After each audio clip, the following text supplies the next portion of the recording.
Vous écoutez France Culture.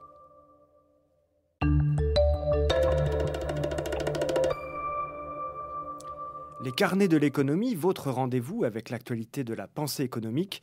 Cette semaine, nous accueillons Jean-Marc Jancovici. Jean-Marc Jancovici, bonjour. Bonjour.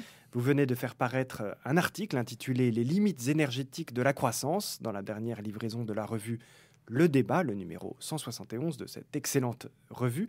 Le thème de votre chronique aujourd'hui, la situation française, tableau, force et faiblesse. Alors, la France, aujourd'hui, consomme de l'ordre de 270 millions de tonnes équivalent pétrole par an. La tonne équivalent pétrole est une unité biscornue inventée par les énergéticiens qui correspond à la chaleur libérée par la combustion d'une tonne de pétrole. On est tous capables de faire une règle de 3. Si la France en consomme 270, ça veut dire qu'un Français en consomme en gros 4. Ce n'est pas que du pétrole. Là-dedans, il y a un peu plus d'une tonne de pétrole. Et puis le reste, c'est autre chose. Alors, on va trouver beaucoup d'électricité d'origine nucléaire. On va trouver du gaz. Et on va trouver un tout petit peu de charbon, notamment pour faire fonctionner quelques centrales électriques et des aciéries. Le modèle français, il a une force et beaucoup de faiblesses. On va commencer par les faiblesses. Quoi qu'on se focalise fortement dans ce pays sur nucléaire et parfois éolien, plus de la moitié de l'énergie que nous consommons provient du gaz et du pétrole. Or, le pétrole voit sa production mondiale plafonnée depuis 2005. C'est tout à fait normal. Quand on extrait une ressource d'un stock de départ qui est donné une fois pour toutes, l'extraction doit suivre une courbe en cloche. Ça, c'est des mathématiques de base.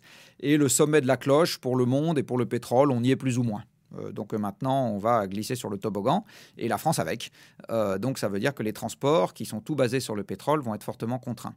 Le gaz va suivre d'ici une dizaine d'années. En fait, l'approvisionnement gazier européen a aussi commencé à décliner. Donc il va y avoir, on va être gêné aux entournures, et je souhaite bon courage aux politiques qui vont expliquer qu'il faut pas monter le prix du gaz.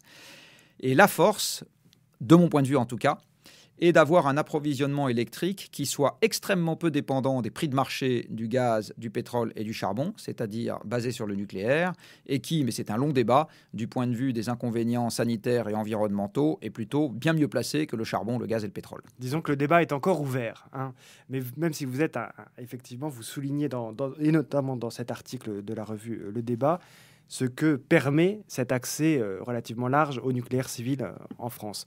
Et pour vous, c'est un des facteurs fondamentaux justement de la situation française et de sa relative autonomie par rapport à ces tensions sur les marchés internationaux. Oui, parce qu'il faut bien voir que les deux modes concurrents majeurs dans le monde en ce qui concerne la production électrique, c'est le gaz et le charbon. 40% de la production électrique mondiale est faite avec du charbon, 25% de la production électrique mondiale est faite avec du gaz. Dans les deux cas de figure, on émet du CO2 et on est dépendant d'approvisionnement extérieur. Il faut savoir que même sur le charbon, l'Europe importe la moitié de sa consommation domestique. Alors sur le pétrole, c'est 90%. Et sur le gaz, on est à peu près à 60%, si je parle de l'Union européenne.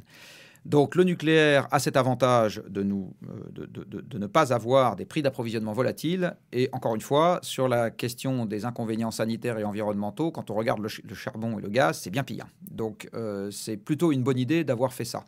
Pour autant, ça ne suffira pas à éviter les soubresauts que nous allons avoir à subir sur le pétrole et le gaz. Et il faut notamment rappeler que le pétrole est l'énergie reine dans les transports, puisque 98% du transport mondial se fait avec du pétrole. C'est également vrai en France. Et aujourd'hui, le pétrole, dans une économie mondialisée, est totalement indispensable au fonctionnement d'à peu près n'importe quelle organisation.